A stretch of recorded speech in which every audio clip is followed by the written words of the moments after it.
Hello बच्चों, let's see this question. So the question says two sphere of mass small m and capital M are situated in air and the gravitational force between them is capital F.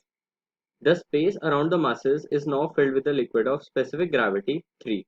The gravitational force will now be F, F by 3, F by 9 या फिर 3F. So the key concept of the question is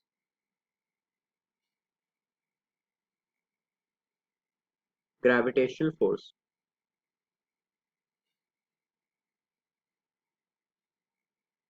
तो जो gravitational force का formula होता है वो होता है कैपिटल जी मतलब gravitational constant G capital M small M upon R square क्या है जो कैपिटल एम है और स्मॉल एम है मतलब दो डिफरेंट मासेस हैं उन दोनों के बीच की जो डिस्टेंस है उसका स्क्वायर।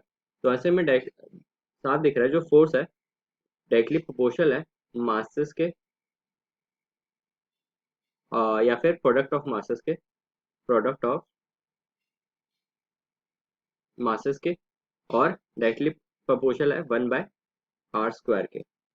तो अब क्या बोला जा रहा है, अब हमने इन स्पेस में मासेस को फिल कर दिया एक लिक्विड से।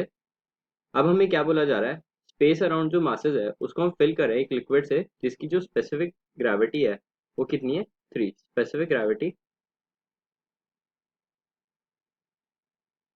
हमें 3 गिवन है। अब हमें पूछ रहा है ग्रेविटेशनल फोर्स कितना होगा। तो जो ग्रेविटेशनल फोर्स है it is independent of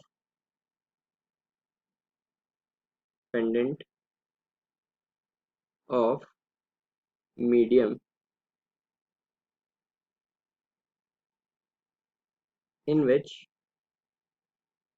masses are kept। क्योंकि हमें कहीं पर भी फॉर्मूले में स्पेसिफिक ग्रेविटी का कोई टर्म नहीं दिख रहा है, बस कैपिटल जी है जो कि कांस्टेंट होता है, मासेस चेंज नहीं हो रहा है और डिस्टेंस सेम है जो हमारी ग्रेविटेशनल फोर्स है।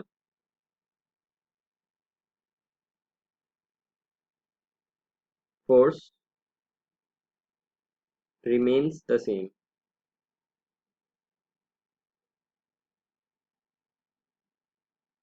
तो पहले हमारी जो ग्रेविटेशनल फोर्स थी उसकी जो वैल्यू थी कैपिटल एफ, अभी भी कैपिटल एफ रहेगी।